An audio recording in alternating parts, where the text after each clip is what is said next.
Bueno, el día de hoy vamos a hablar de blefaritis. Entonces, bueno, la charla de hoy está a cargo de la residente de primer año, María de la Piedradita, y espero la disfruten. Vamos a abordar anatomía, definición, clasificación, diagnóstico y tratamiento. Entonces, empezando por anatomía, recordar que los párpados tienen la función de proteger el globo ocular. Las pestañas a su vez también proporcionan protección de las partículas que se encuentran en el aire y hacen parte del reflejo voluntario de los párpados para proteger la córnea, ayudan a la distribución homogénea de la película lagrimal y el drenaje de las mismas. Anteriormente, los párpados, pues en la parte anterior, están cubiertos por epidermis, donde nacen las pestañas, y están separados por una depresión ya anterior y posterior, por una línea visible llamada la línea gris, que es una importante referencia quirúrgica que en algunos procedimientos se usa como división marginal del párpado. Posterior está cubierto por epitelio conjuntival, interrumpido por los orificios de drenaje de las glándulas de meibomio. Bueno, entonces, afuera hacia adentro, empezamos describiendo los componentes anatómicos del párpado. Con la piel, esta es fina y móvil, una capa muscular estriada que lo forman la porción palpebral del músculo orbicular del ojo. Se ubica justo profundo a la piel. Tiene un momento que Listo. Una capa fibrosa con una porción marginal que es más trasera a los párpados y una parte periférica que serían los ligamentos anchos. Tenemos los tarsos, que son laminillas fibrosas muy espesas que ocupan el borde libre de los párpados, el tarso superior que tiene forma de media luna y el tarso inferior que es más rectangular. El septum orbitario tenemos superior e inferior, son membranas fibrosas que unen a los tarsos con el contorno de la órbita unidos lateralmente al ligamento palpebral lateral. El septum orbitario es muy importante ya que separa las estructuras orbitarias de lo que es el medio externo y forman una barrera, y el aparato lagrimal viaja en el espacio entre la inserción superior e inferior del septum. Tenemos los músculos retractores del párpado que vienen siendo el elevador del párpado superior y el músculo de Müller.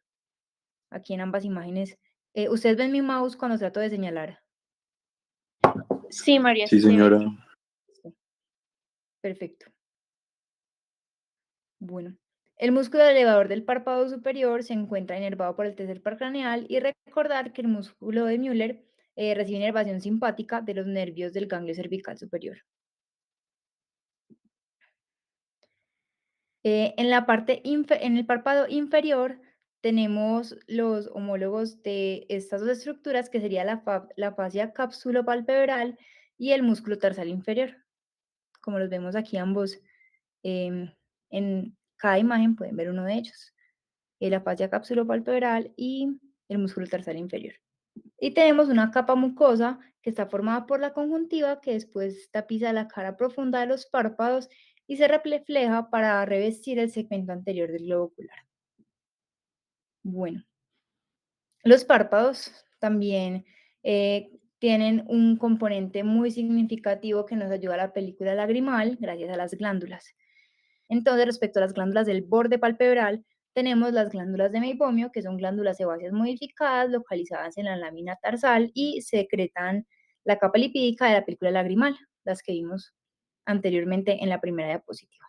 Tenemos las glándulas de Seyss, que son glándulas sebáceas modificadas asociadas a los folículos de las pestañas, aquí las vemos, y tenemos las glándulas de Moll, que estas son glándulas sudoríparas modificadas, que sus conductos se abren dentro de un folículo de la pestaña y directamente llegan al borde.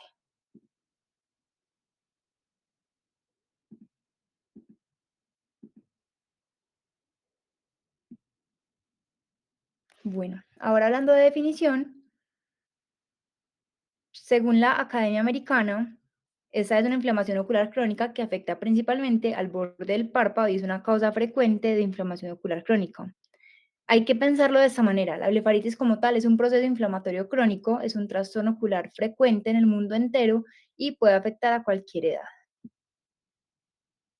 Respecto a la epidemiología, la blefaritis es un trastorno ocular muy común en la práctica clínica. En Estados Unidos se habla de porcentajes del 35 al 60% de los pacientes en consulta externa llegan con esta patología y es la causa número uno de ojo seco.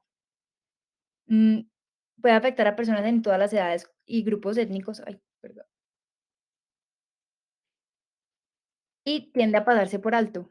Normalmente no es bien diagnosticada, no se diagnostica de manera adecuada, sobre todo en pacientes pediátricos. Muchas veces se pasa por alto. La edad promedio en la que la vamos a encontrar, disculpen que deje entrar a la doctora. Y la edad promedio que vamos a encontrar es de 42 a 52 años. Ya vamos a ver que hay una clasificación en donde podemos encontrar que hay anterior, posterior. Entonces, recordar que así como la edad promedio es de 42 a 52 años, en pacientes, por ejemplo, como blefaritis estafilocóxica, vamos a encontrar pacientes más jóvenes. Respecto a los factores predisponentes, tenemos acné rosácea, que se encuentra en el 42 al 51% de los pacientes en todos los tipos de blefaritis. Recordar que la rosácea predispone a los pacientes principalmente porque genera un entorno en la piel con más congestión de las glándulas productoras de lípidos que son necesarias para la dermis y la epidermis para que estén sanas. Los hallazgos cutáneos característicos, como lo vemos en esta paciente, es eritema, telangiectasias, pápulas, pústulas, glándulas sebáceas y rinofima.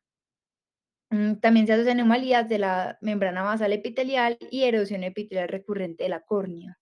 En los casos más graves, podemos ver aquí como este paciente un síndrome de Morbihan, que se caracteriza por edema grave, palpebral, de naturaleza granulomatosa y es una inflamación ya muy grave, es una manera de presentarse la acné rosácea que ya los pacientes pues que mayor gravedad del cuadro.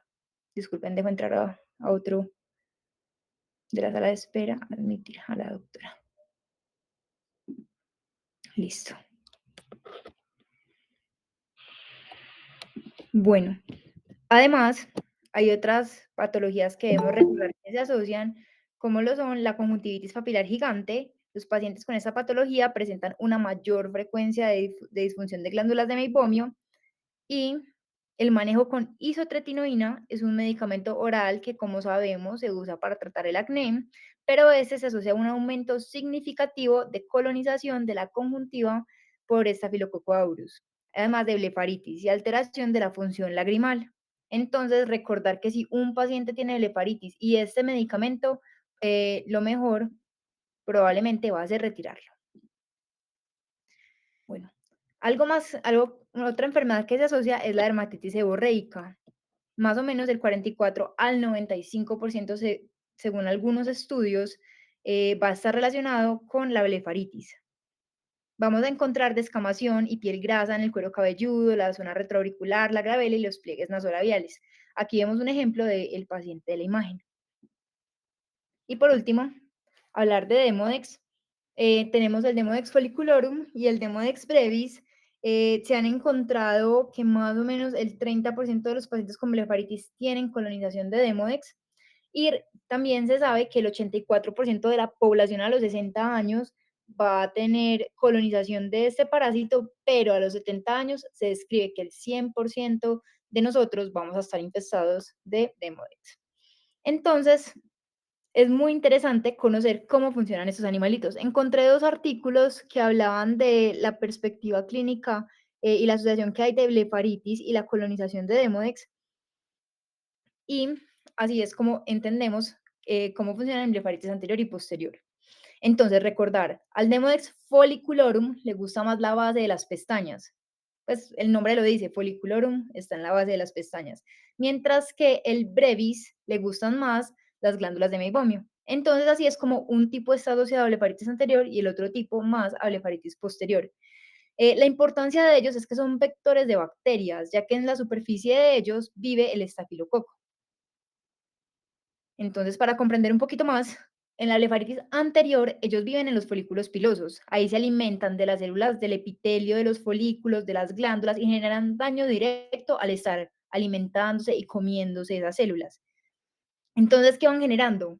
Hiperreactividad, hiperqueratinización y además ponen huevos en los folículos pilosos, donde causan distensión del folículo y por eso vamos a encontrar em, que las pestañas de sus pacientes pueden estar en direcciones patológicas porque obviamente los huevos están como desplazándolas y además madarosis. Bueno, un dato pues que me pareció terrible, pero quiero compartírselos, es que estos ácaros no tienen órganos excretores, entonces todo el material que ellos digieren lo regurgitan. Entonces, ¿qué pasa? Como lo regurgitan, este material está lleno de lipasas, lo cual empeora el cuadro clínico de la disfunción de glándulas de meibomio, porque estas lipasas van a generar lípidos de mala calidad, van a empeorar el ojo seco si el paciente lo presenta, y bueno, digamos que esto hace parte de su fisiopatología. Y bueno, recordar que también son la casita del estreptococo y estafilococo. Y en blefaritis posterior se relaciona con colonización de las glándulas de meibomio, por eso generan la disfunción de las glándulas de meibomio, como les dije anteriormente. Es más común encontrar al Demodex brevis en estas glándulas, y ya que digamos que el parásito vive en las glándulas, muere en las glándulas, el exoesqueleto genera una reacción inflamatoria aún más grande mm, cuando ellos mueren.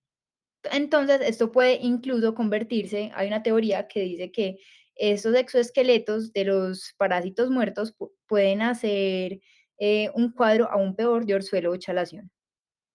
Entonces, siempre cuando encontramos un paciente que tiene orzuelos a repetición, debemos de pensar que puede tener una posible colonización de este parásito.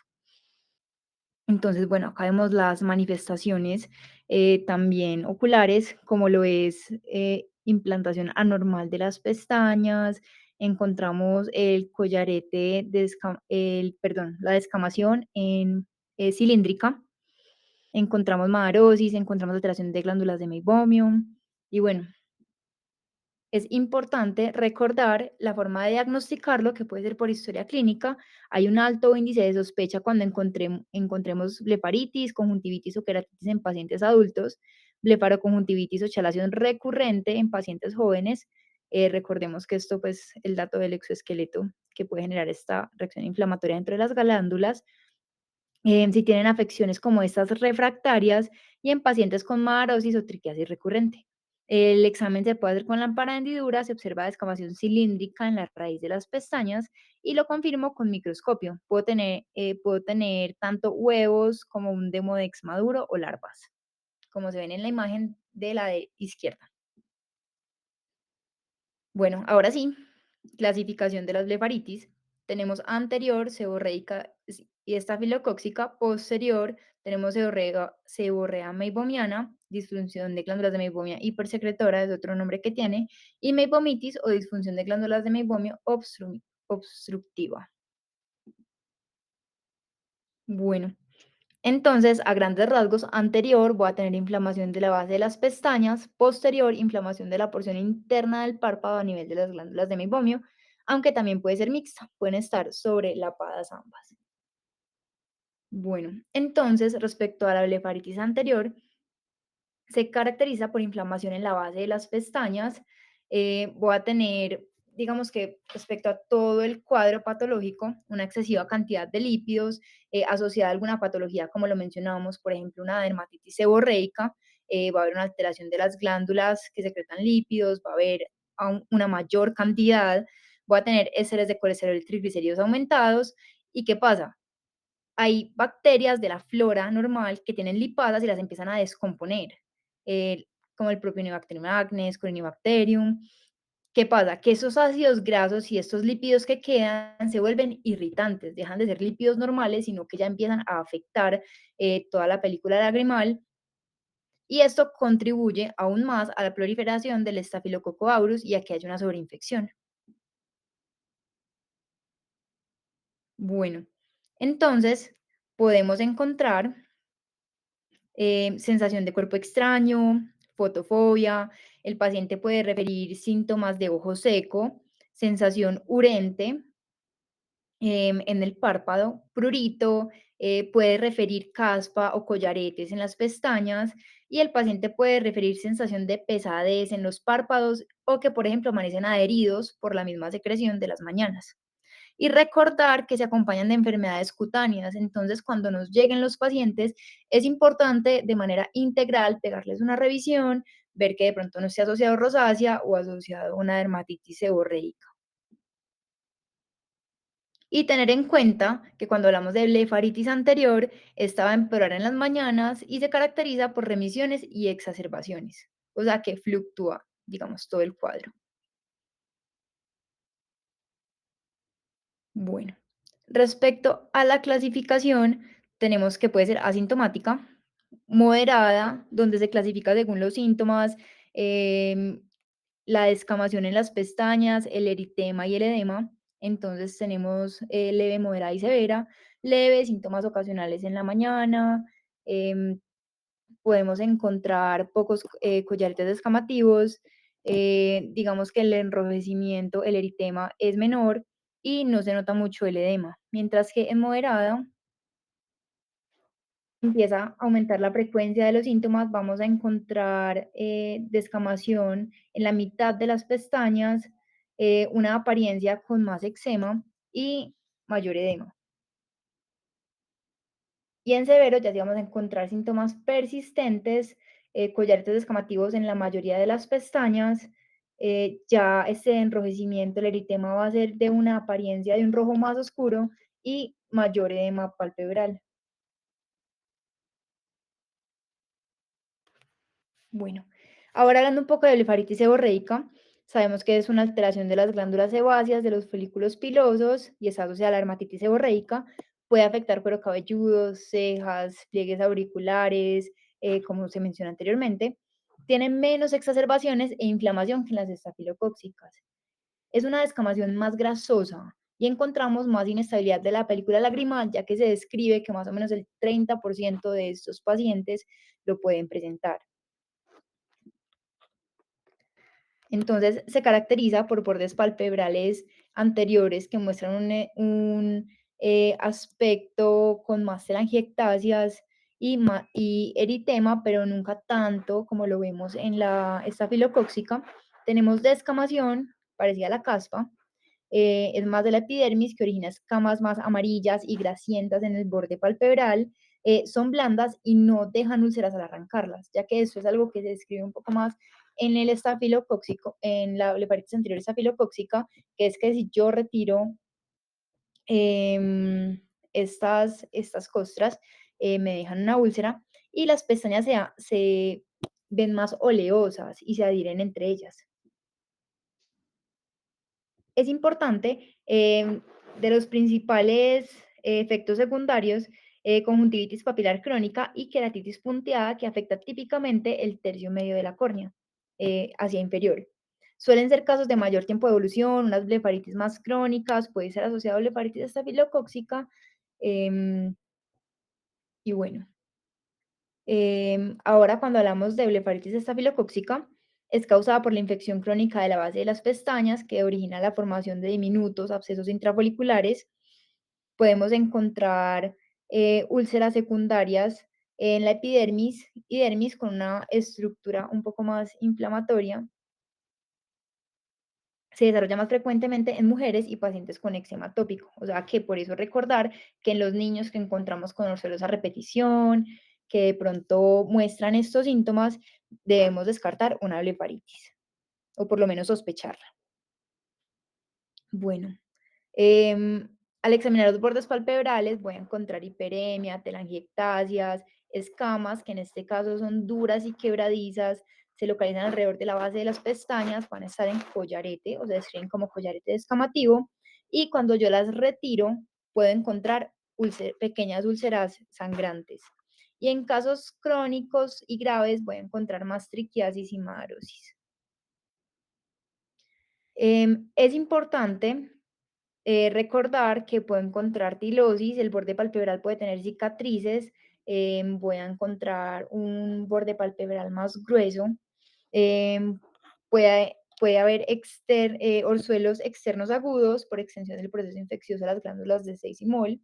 Puede producirse crisis recidivante de conjuntivitis bacteriana aguda, también se describe. em, y digamos que es parte del cuadro encontrar úlceras marginales y neovascularización, pero es más que todo esas úlceras marginales se producen por la reacción inmunológica del cuerpo a la colonización por el estafilococo. Son pacientes con sintomatología más grave y más fluctuante. Son cuadros más inflamatorios. Y hay blefaritis anterior mixta, donde encontramos muchas exacerbaciones y mucha inflamación, pero con un cuadro que nos hace sospechar más de una blefaritis seborreica. Bueno, ahora hablando de blefaritis posterior, las blefaritis posteriores son muy frecuentes y la incidencia estimada va del 39 al 44% de los pacientes que consultan a oftalmología. Es más frecuente en individuos de piel clara, ya que sabemos que estos son los que tienden a sufrir de acné rosácea. Entonces, como ambos están asociados, por eso esos van a ser el tipo de pacientes que vamos a encontrar en consulta. Hay una fuerte asociación con la edad, más o menos los 52 años de edad es la edad media a la que yo lo voy a encontrar, donde tengo un proceso de envejecimiento que me afecta la estructura del párpado y también la secreción de las glándulas. Recordemos que el género más afectado va a ser las mujeres, ya que como hablamos de que va a haber un envejecimiento, va a haber una disminución de la secreción lipídica de las glándulas que están asociadas a todas estas hormonas que las mujeres van disminuyendo durante la menopausia, entonces probablemente nuestras pacientes van a ser mujeres ya que ya no están en edad fértil. Existe mayor frecuencia, según los estudios, que en los climas fríos encontremos más blefaritis que en los climas cálidos, así que aquí en Bogotá probablemente van a llegar muchos a consulta. Bueno, entonces cuando hablamos un poco de la fisiopatología, tenemos una hiperqueratinización del epitelio ductal de las glándulas de meibomio. Esto me va a generar una obstrucción que puede aumentar el crecimiento de Staphylococcus, Propionibacterium, Corynebacterium, que tienen gran actividad de las lipasas, que como lo comentaba anteriormente, van a generar más lípidos, pero de mala calidad, aumentando colesterol, ácidos grasos libres, pero todos estos van a tener es un efecto tóxico sobre la superficie ocular y voy a encontrar un ojo seco evaporativo. Bueno, respecto a la seborrea meibomiana o la disfunción de glándulas de meibomio hipersecretora, voy a encontrar liberación de grandes volúmenes de lípidos al margen del párpado, en respuesta a la expresión que yo le hago en consulta. Las glándulas están en un estado hipersecretor, se presenta asociación a la dermatitis seborreica casi en un 100% de los casos, recordemos que llega más o menos al 96%. La película lagrimal la voy a encontrar aceitosa, y espumosa, como vemos acá, como esta pequeña espuma que nos muestran en la imagen. Y en casos graves, la secreción se acumula en los ángulos internos, generándome esta apariencia. Bueno, aquí vemos una película lagrimal un poco más aceitosa y espumosa y la acumulación en los ángulos internos de la espuma.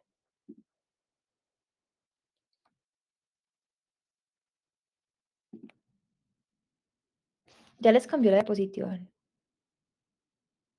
Espérense que no me está cambiando. Ya sí.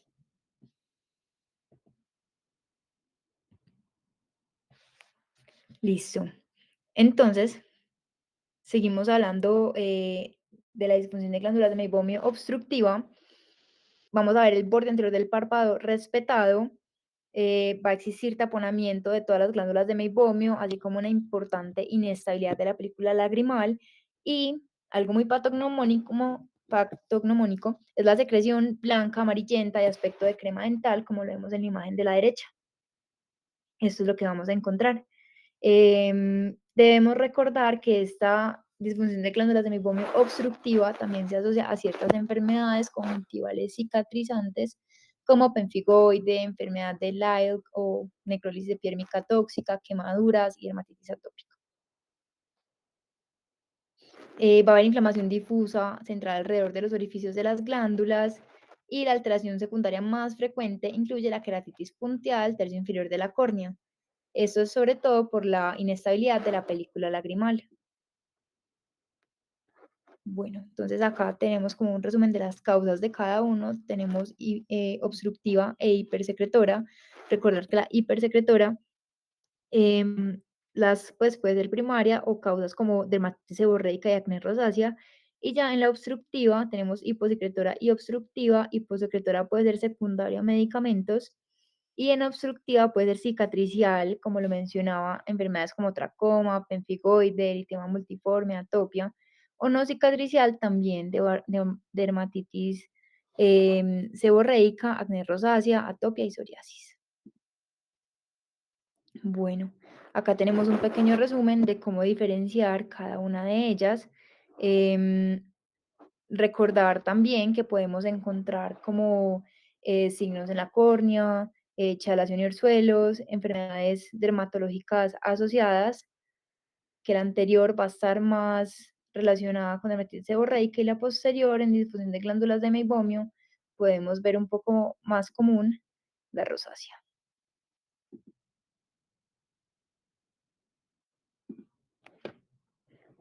Bueno, respecto al diagnóstico, existen nuevas técnicas, pero estas resultan ser más costosas y aún no se ha llegado a un consenso de cuál es la herramienta más adecuada para el diagnóstico.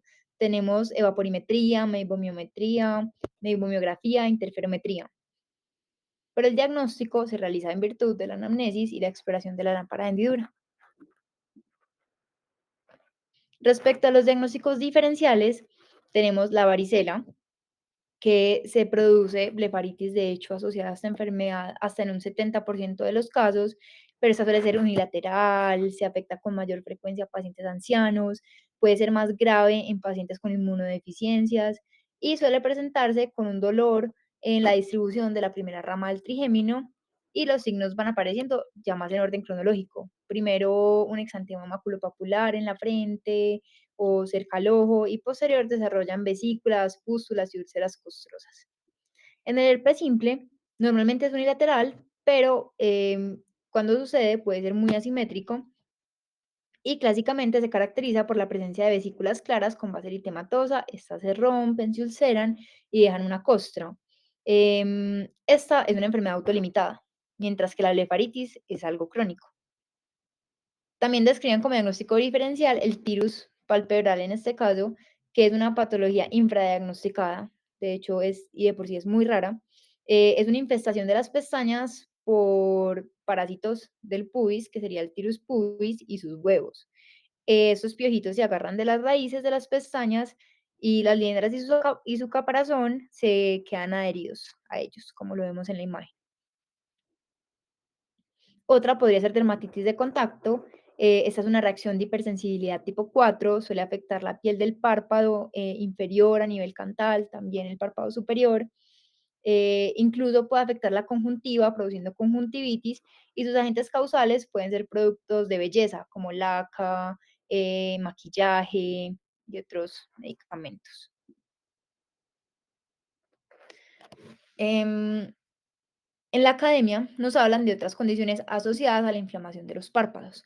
Es muy importante conocerlos. Aquí hablamos de infecciones bacterianas, virales, de parásitos, pero es importante recordar que en casos de blefaritis crónicas que sean refractarias al tratamiento, hay enfermedades como el pemfigoide ocular cicatricial, el cual siempre se debe descartar una vez me encuentro con un paciente con una blefaritis que no mejora para evitar desfiguración del párpado y yo poderlo tratar a tiempo.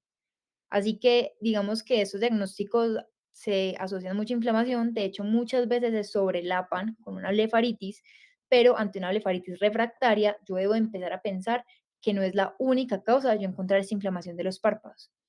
Así que no se me pase una enfermedad inmunológica, como lo es el pemfigoide, o también, como vemos acá, hay muchas patologías malignas. Entonces, importante, ¿cuándo debo biopsiar el párpado? Un párpado con una blefaritis que no mejora.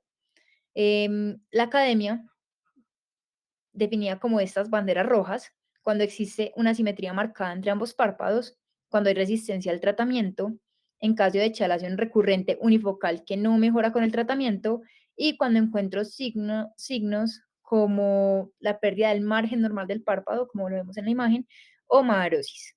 En este caso, debo de prender alarmas que no vaya a ser de pronto un carcinoma que se me está pasando. Bueno, tratamiento. Es importante mencionarle a los pacientes y tener como un share time de hablar con ellos de que ese es un tratamiento de por vida, por lo que es fundamental que ellos tengan esto claro y que deben ser juiciosos con el mismo. Explicar que no es una enfermedad grave y que la sintomatología se puede controlar siguiendo el tratamiento de manera adecuada y que el éxito depende de la colaboración del paciente y del cumplimiento del tratamiento. ¿Cuáles son las metas del tratamiento? Minimizar los daños estructurales, reducir los síntomas y signos de la blefaritis y prevenir la pérdida de función visual. Entonces, a grandes rasgos, según la guía de la Academia de Blepharitis Preferred Practice Pattern, ellos tienen los pilares de lo que son compresas calientes, limpieza de párpados, incluyendo el masaje para el drenaje de las glándulas de meibomio, antibióticos y agentes antiinflamatorios tópicos. Bueno, entonces respecto a medios físicos, es importante la limpieza palpebral y lo que son las compresas tibias. Em, Se puede usar limpiadores oculares con ácido hipocloroso al 0,01% para tratar la blefaritis anterior. Se debe realizar un masaje suave para expresar la secreción de las glándulas de meibomio y eliminar costras de las pestañas. Pero este se debe hacer con cuidado para evitar irritación mecánica, porque si yo también estoy, digamos, molestando mucho el párpado, puedo irritarlo y en pacientes con glaucoma se debe evitar la presión fuerte de los párpados. Entonces, conversar bien cómo se debe hacer este masaje o si de pronto es mejor evitarlo. También describían incluso en esta guía que se puede hacer con shampoo para bebés diluido o un limpiador de párpados comercial. Se debe hacer con un aplicador y al inicio se debe lavar 2 veces al día. 2 veces al día y cuando mejora reducirlo a 1 vez al día y se debe continuar esto. Y las compresas tibias, el calor transmitido nos ayuda a facilitar la salida del material de las glándulas de meibomio y se puede hacer 3 a 4 veces al día durante 5 a 10 minutos, siempre explicándole muy bien al paciente cómo se debe hacer, que no se vaya a quemar. Bueno, respecto a los antibióticos tópicos han demostrado aliviar los síntomas y reducir las bacterias del margen de los párpados en caso de blefaritis anterior. Se puede recetar un ungüento como bacitracina y aplicar en los márgenes de los párpados 1 o varias veces al día antes de dormir durante 4 semanas. Pero eso es debatido, ya que en la literatura también encontramos que el hecho de aplicarle ungüento a unas glándulas que están tapadas, unas glándulas que no tienen una secreción adecuada, puede no ser de tanto beneficio para un tratamiento del paciente. Entonces, digamos que a pesar de que la bacitracina se describe, puede quedar como a la decisión de cada médico para ver si lo usará como tratamiento. Bueno, el tratamiento con antibióticos tópicos puede repetirse de forma intermitente, pero utilizando diferentes tipos de medicamentos con diferentes mecanismos de acción para prevenir el desarrollo de organismos resistentes. La frecuencia y duración del tratamiento se debe determinar según la gravedad de la blefaritis y la respuesta al tratamiento. Se ha evaluado la eficacia clínica también de la suspensión oftálmica tópica de tobramicina dexametasona y también la de acitromicina y han encontrado que se benefician. El problema es que esos estudios son realizados por el fabricante, entonces digamos que no tienen mucha validez ante la comunidad científica, pero se ha demostrado que sí mejora. Entonces, bueno, recordar la citromicina también se puede en Meibos aplicar 2 veces al día por 14 días y luego 1 vez al día hasta completar el mes de tratamiento. Bueno, respecto a las tetraciclinas orales, son de gran utilidad para el tratamiento de casos rebeldes, tienen acción antibacteriana, regulan la secreción lipídica al inhibir la lipasa de las bacterias por su efecto inmunomodulador. Normalmente se utiliza la doxiciclina 200 miligramos al día, también la minociclina puede ser 100 miligramos al día. El tratamiento suele ser 3 meses con periodos de descanso y debe recomendarse al paciente evitar el sol por la fotosensibilidad.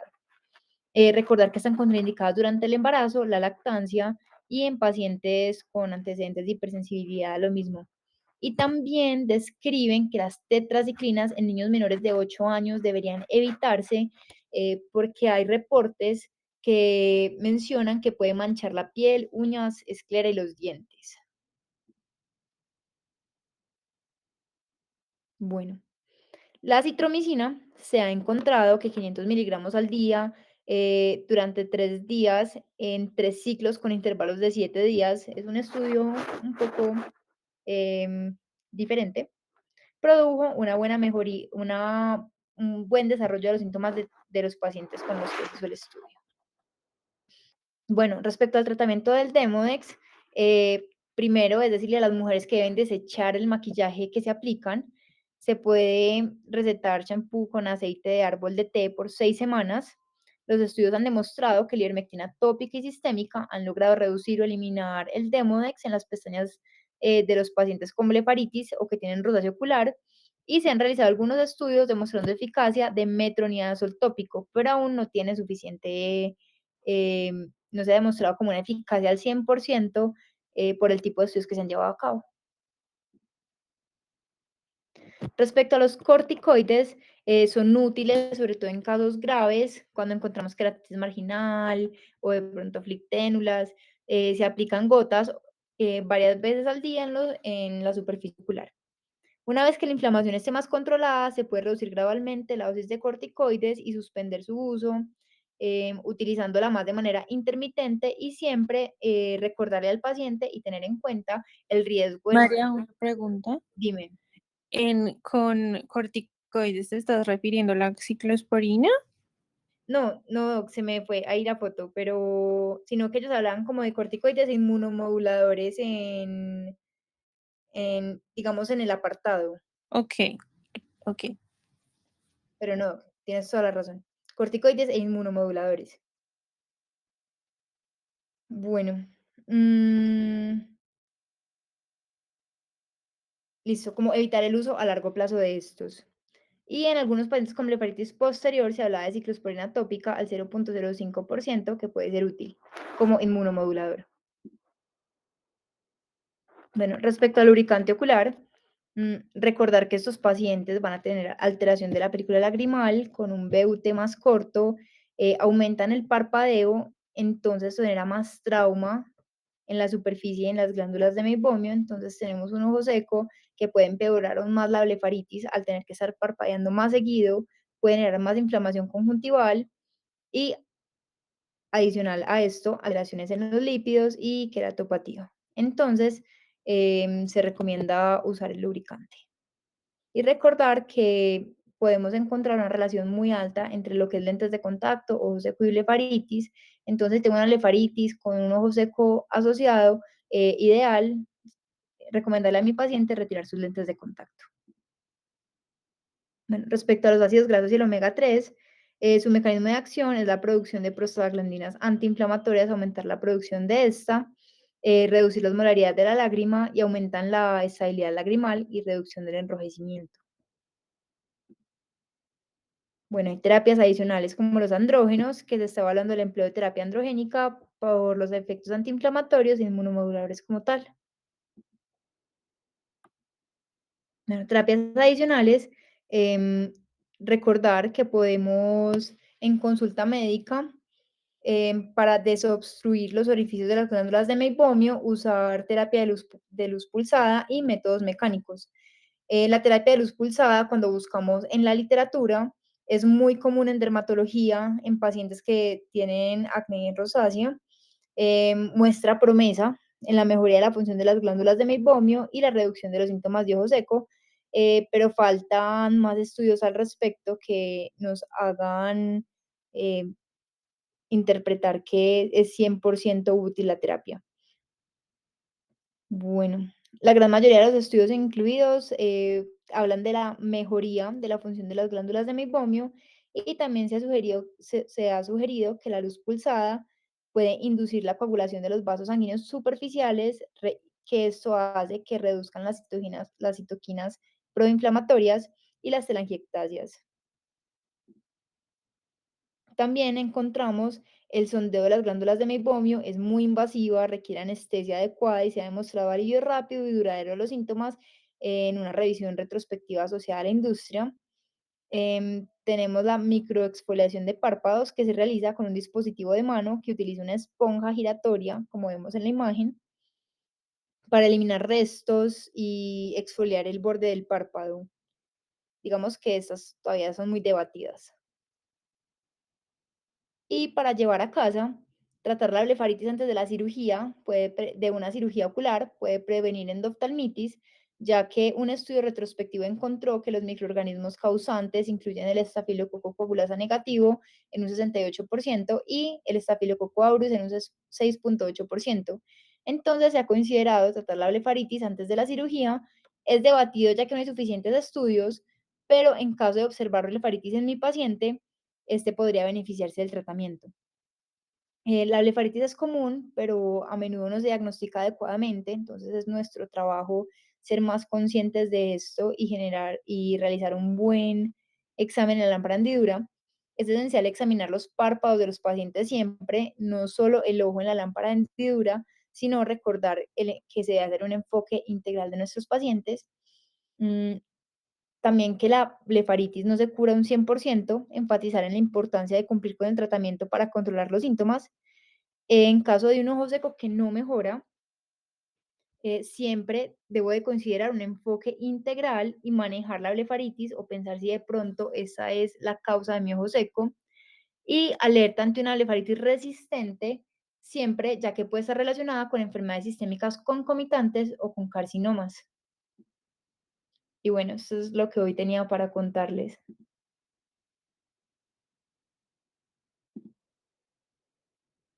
María, muchas gracias. Muy, muy bonita y muy didáctica tu presentación y muy completa también. Muy completa. Sí. Muchas gracias, chicos. Eh, Pregunta María, ¿con qué carcinoma hay que hacer diagnóstico diferencial? Mm, Doctor con vaso celular. No, hay otro que se parece a un orzuelo, te lo dejo de tarea. Ah, listo. Sí. Pero O bueno, tú lo mencionaste en la presentación.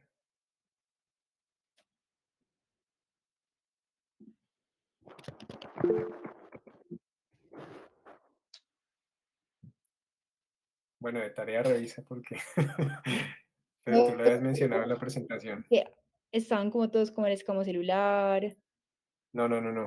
Tú inclusive ocular. tenías una fotico ahí.